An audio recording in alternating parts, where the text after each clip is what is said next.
Part 2.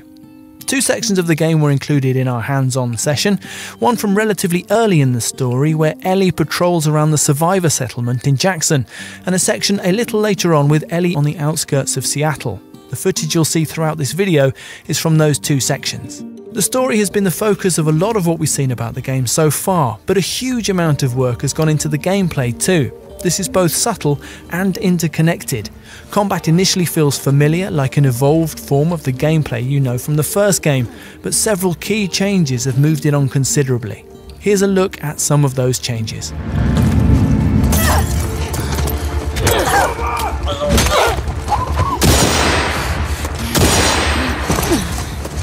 Number 1. Environments are bigger. The spaces I explored often comprised of several houses, shops or other buildings, often with multiple floors, often completely optional in terms of progression, and often featuring hidden or hard to get to areas with deeper story information or resources. The effect is that the game feels a little more realistic, and the redesigned combat encounters have more space in which to play out.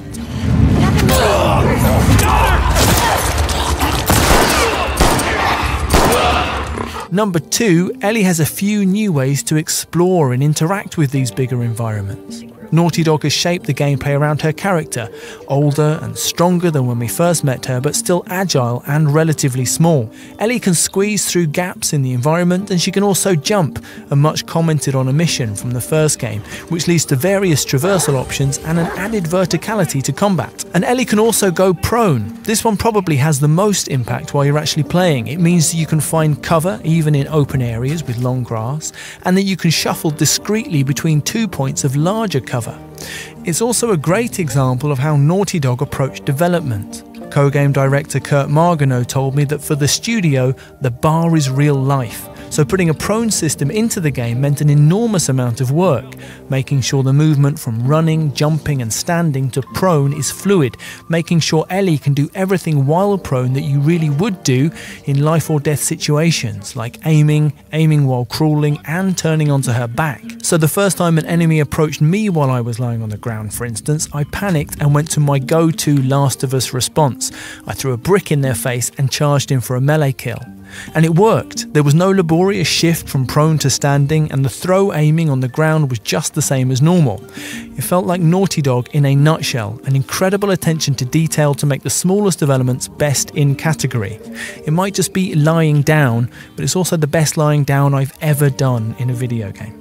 Number 3, enemies are better at fighting you. This is partly because there are new types of enemy, as we'll get onto in a moment, which challenge you in different ways and force you to think about the best way to strategize using your scant resources.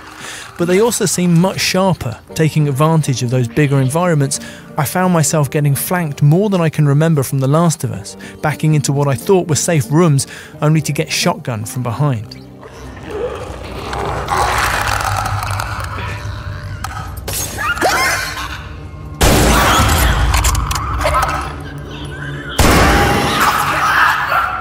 Number 4, more impactfully, the enemies are also more humanized. While taking on the WLF, the Washington Liberation Force, on the outskirts of Seattle, enemy fighters would call out their friends' names as I killed them.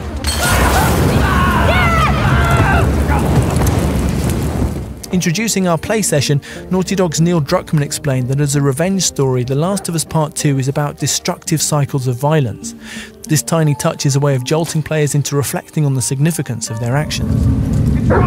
What is it? Someone took him out! Number 5, related to this, enemies now include dogs. Let's leave aside the gameplay implications of this for a moment and first look at the emotional ones. During the Seattle section of the game, Ellie finds a bow. It's embedded in a clicker and she has to tear it out, and it's brilliantly disgusting. It also gives her a way of one-shotting enemies from stealth during combat. Take out a dog and its human handler will stop in horror and check that the dog is okay. And if you kill the human first, the dog is sad and confused as to why its human pal isn't moving anymore. Number 6, Don't feel too sorry for the dogs though, as they are tricky as heck to fight. They're small, so they too are hard to see in long grass. They can also smell you, so you can't creep up to stealth melee them. They disrupt your attempts to sneak around offing humans too. You leave behind a scent trail which you can see in listen mode, and if a dog is present you'll need to keep moving or distract them with thrown objects to avoid discovery.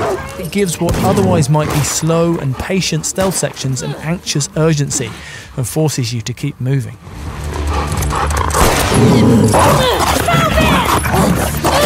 At number 7, there are also new mutations of the clickers. The one I encountered is called a shambler, a big tank-like horror covered in thick growths that act like armour. They're tough to take down, immune to stealth melee attacks, and when they get close they emit a cloud of acidic fungal nastiness which hovers in place after they've moved on. In the same way dogs force you to keep moving and to keep improvising, shamblers force you to keep your distance, they are extra nasty in enclosed spaces, and also to consider simply running away where possible. It is a totally valid tactic, Neil Druckmann told us so. That's our list of 7 things. The Last of Us Part 2 feels like a careful and sophisticated expansion of the urgent, impactful gameplay that defined the original game. And, no surprise, we're very